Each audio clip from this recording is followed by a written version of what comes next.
जय हिंद। आज हम बताएंगे कि क्लाइनेफेल्टर सिंड्रोम क्या होते हैं। क्लाइनेफेल्टर सिंड्रोम जो कि कक्षा 12 की है, ये यूपी बोर्ड 2023 के लिए मोस्ट इम्पॉर्टेंट क्वेश्चन बन रहा है ये, और बहुत ज़रूरी ही है क्वेश्चन, है ना। बात करेंगे क्लाइनेफेल्टर सिंड्रोम। क्लाइनेफेल्टर सिंड्रोम,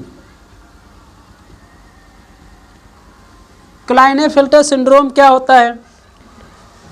इसमें क्या होता है कि जो इसके गुणसूत्र होते हैं वो मादा और पुरुष के गुणसूत्र कितने होते हैं?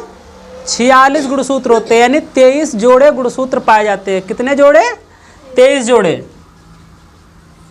23 जोड़े यानी 23 जोड़े का मतलब है 46 गुणसूत्र पाए जाते हैं। सबको पता है यानी ये 9 से आप लोग पढ़ते चले आ रहे होंगे। तो 23 जोड़े गुणसूत्र मतलब 46 गुणसूत्र पाए जाते हैं। 23 जोड़े, जोड़ा कितने का होता है? 2 का होता है ना। तो 23 जोड़े हैं तो मतलब 46 गुणसूत्र हो गए। तो इसमें क्लाइनेफेल्टर सिंड्रोम बन कब जाता है? देखो, इसको बड़े ही साधारण विधि से आप लोगों को समझना है कि क्लाइनेफेल्टर सिंड्रोम किस तरीके से बनता है, ये कौन से क्लाइनेफेल्टर सिंड्रोम होते हैं, उसमें पुरुष क्लाइनेफेल्टर्स कौन होता है और मादा क्लाइनेफेल्टर्स कौन होता है ना। तो इन सब चीज़ों को बड़ी ही बारीकी से आप लोग समझ जाएंगे, सबसे बेटर यही है। यानी आप लोग समझ जाएं, हम अगर अच्छा समझा रहे हैं और आपको समझ में आ रहा है तो इससे अच्छी बात कोई नहीं हो सकती है। बात यह है कि जिसे हम समझा दें और आपको समझ में आना भी चाहिए। एक एक पॉइंट कम पढ़ो, कहने का मतलब है कम पढ़ो, लेकिन जितना पढ़ो उतना अच्छे से पढ़ो, उसका नॉलेज अच्छा आना चाहिए आपको, है ना। हर चीज़ का ज्ञान होना चाहिए। पढ़ाई से क्या मतलब? परिणाम की चिंता ना करो, रिजल्ट की चिंता ना करो कि रिजल्ट हमारा कैसा होगा। जब अच्छा आप पढ़ेंगे, अच्छा आपको ज्ञान होगा तो रिजल्ट ऑटोमेटिकली आपका सही ही जाएगा, उसमें कोई दो राय नहीं है ना।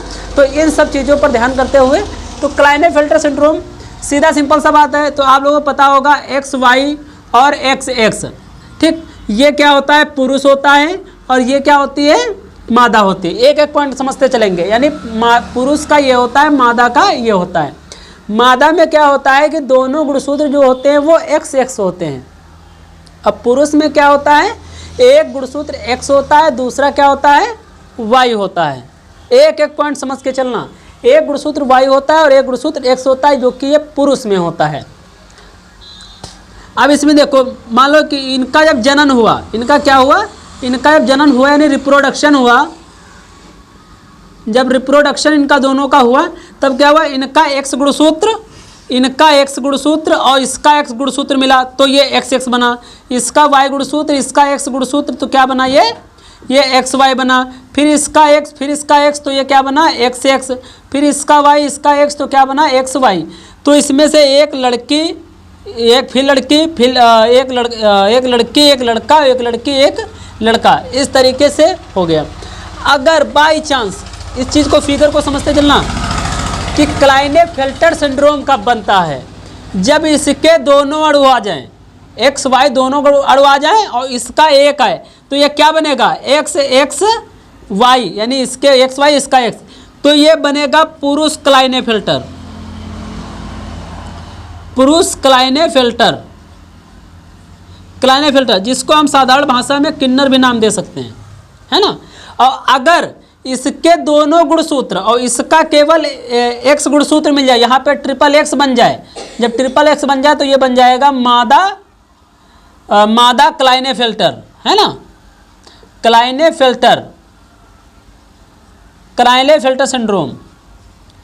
तो ये बना, इसको भी, ये भी किन्नर होता है, नहीं मादा किन्नर और पुरुष किन्नर। तो इसमें आपका प्रोसेस समझ में आ गया होगा। अगर इसका X, इसका X, जैसे जब हो जाता है कि कुछ लोगों को देखा होगा एकदम से लड़की ही लड़की होती है, 5 लड़कियां, 6 लड़कियां, 7 लड़कियां, और कुछ लोगों के लड़के ही लड़के होते हैं ना। तो उसका प्रोसेस समझने के लिए क्या होता है, उसमें कोई कमी नहीं होती है। ये सोचो ये भगवान की देन है या और कुछ है, तो वो तो एक मन को सांत्वना देने के लिए होता है कि भगवान की जो मर्जी है वो देगा। अगर आपके अंदर गुणसूत्रों की कमी है तो भगवान क्या अपने पास से कहीं से टपका देगा? हाँ, भगवान कहीं अपने पास से तो दे नहीं देगा। वो आपके गुणसूत्रों के माध्यम से प्रजनन हो रहा है। जो प्रजनन हो रहा है, जब उसका भ्रूण बन रहा है माता के गर्भ में, तो भ्रूण कहाँ से बन रहा है? आपके गुणसूत्रों से बन रहा है। आपके कैसे गुणसूत्र हैं, है ना? आपके वीर्य में कौन कौन से, आपके शुक्राणुओं में कौन कौन से गुणसूत्र पाए जा रहे हैं, उसी के हिसाब बनेंगे। अब उसमें क्या है कि लड़का और लड़की में डिफरेंस कब हो जाता है कि मान लो सपोज कर रहे हैं कि जैसे एक्स गुणसूत्र है पुरुष का, एक्स गुणसूत्र ज़्यादा एक्टिव है ना? एक्स गुणसूत्र क्या है?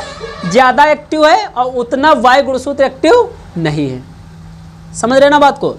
एक्स गुणसूत्र अगर आपका एक्टिव है पुरुष का और वाई गुणसूत्र एक्टिव नहीं है, और इसके क्या है, इसमें से कोई भी एक्टिव हो, क्योंकि इसके दोनों एक्स ही हैं, ये तो एक्स ही देगा, लेकिन इसको एक एक्स देना है, एक वाई देना है।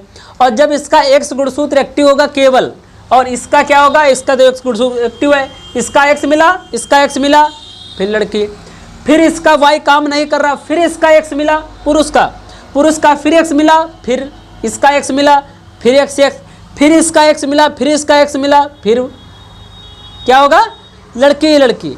अगर इसी जगह पर एक्स जो है पुरुष का एक्स गुणसूत्र एक्टिव ना हो करके, मतलब ज़्यादा एक्टिव ना हो करके, अगर ये वाई गुणसूत्र ज़्यादा एक्टिव है, तब क्या होगा, ये बार बार वाई छोड़ेगा, इसमें तो एक्स मिलना ही मिलना है ना? समझ रहे हो बात को कि मादा तो एक्स गुणसूत्र देगी, लेकिन पुरुष एक्स वाई दोनों दे सकता है।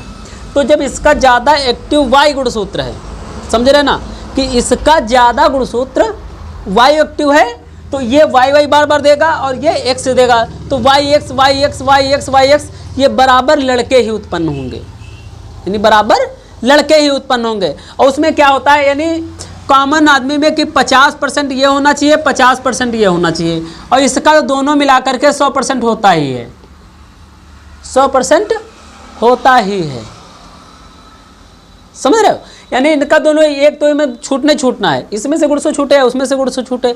और ये कब होता है, ये संतानोत्पत्ति या बांझपन हो जाता है, तब कब होता है, इनमें फिर क्रोमोसोम्स की कमी आ जाती है। किसकी कमी आ जाती है? क्रोमोसोम्स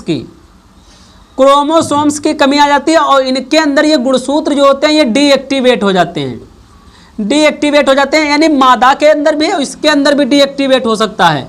ये मत समझना कि केवल महिलाओं के लिए है, मर्द ज़्यादा खुश ना हो, समझ रहे हो, ज़्यादा मर्द खुश ना हो कि हमारे अंदर कोई कमी नहीं आ सकती, केवल महिलाओं के अंदर। गलत बात, ऐसी गंदी बातें नहीं करते। ये मादा के भी अंदर हो सकता है और पुरुष के भी अंदर हो सकता है, दोनों। यानी अगर आपका गुणसूत्र ज़्यादा एक्टिव नहीं है तो आप बाप बनने के लायक नहीं हैं, ये पुरुष के लिए है। और मादा के अंदर, आपके अंदर अगर क्रोमोसोम्स, आपके गुणसूत्र जो हैं वो डीएक्टिवेट हैं, तो आप क्या माँ बनने के लायक नहीं हैं, जो महिलाएं होती हैं। और इसमें क्या होता है, इसके दोनों के लिए एक जरूरी होता है जो कि मासिक धर्म आना। मासिक धर्म हर समय पर आ जाना चाहिए। मासिक धर्म एक मेन प्रोसेस होता है काहे का, अंडाणु के बनने का, अंडों का बनने का, जो अंड जनन होता है वो मासिक धर्म के अनुसार ही बनता है। ठीक, अंडाणुओं को बनने का मेन कार्य होता है मासिक धर्म, जो कि लगभग कितने दिन में आता है, 28 दिन में, 28 दिन में आता है और 3 से 7 दिन तक रहता है, 3 से 7 दिन तक रहता है ये मासिक धर्म। ये हर लड़की में कॉमन बात होती है और इसमें कोई अजीब बात नहीं है, क्योंकि ये प्रकृति के देन है, तो इसको हम लोगों को एक्सेप्ट करना चाहिए हर चीज़ को। ये मतलब ज़्यादा हमें गंदी नज़रों से इस चीज़ को नहीं देखना चाहिए। इस पर हर लड़कियों को अच्छी शिक्षा देना चाहिए कि इसके लिए वो कितनी सफाई से काम कर सकें, कितना सफाई मतलब अच्छी देखभाल कर सकें, कि जो आगे चल के उनके प्रोसेस में कोई कमी ना आए। क्योंकि प्रजनन का ज्ञान हर लड़की व हर लड़के को कायदे से होना चाहिए। उसमें क्या होता है, तमाम टीचर्स ऐसे होते हैं कि ऐसा अगर चैप्टर आता है तो उस चैप्टर को छोड़ देते हैं, तो यानी वो मारे शर्म के पढ़ाते नहीं, लेकिन गलत है। अगर वो आपके सिलेबस में चैप्टर ऐड किया गया तो आप बड़ी बारीकी से, आप अपनी सरल भाषा में लड़कों या लड़कियों को समझाएं। यानी जनन किया जब तक उसको समझाएंगे नहीं, क्योंकि इससे खतरनाक बीमारी उत्पन्न होती है। अगर उसने रिप्रोडक्शन अपना गलत कर लिया तो कितनी बड़ी खतरनाक बीमारी, नहीं HIV नाम सुना होगा, इसका हम वीडियो एक बार अपलोड कर चुके हैं, वीडियो इसका अपलोड कर चुके हैं पहले। आप HIV से संक्रमित होने वाली बीमारियां, HIV से होने वाले रोग, उनके बारे में जानकारी आप ले सकते हैं। मेरा ये YouTube चैनल है, उस पर जा करके इस पर देख सकते हैं कि इसका हम पहले वीडियो बना चुके हैं।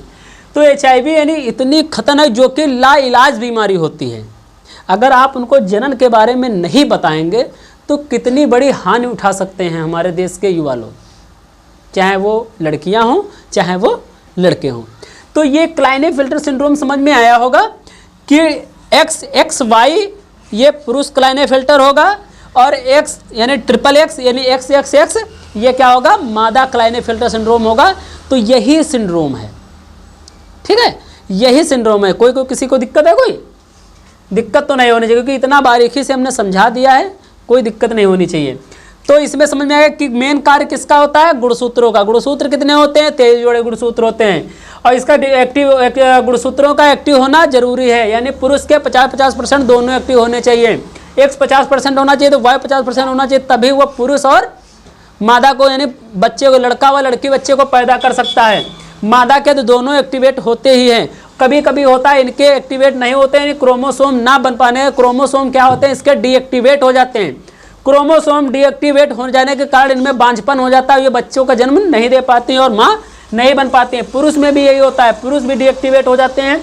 तो कुल मिला के इन सब प्रोसेस का यानी जब ज़्यादा ये एक्स एक्टिव होगा तो लड़की उत्पन्न होंगी, ज़्यादा वाई एक्टिव होगा तो लड़के उत्पन्न होंगे, क्योंकि मादा अपने पास से केवल X गुणसूत्र ही दे सकती है। जय हिंद।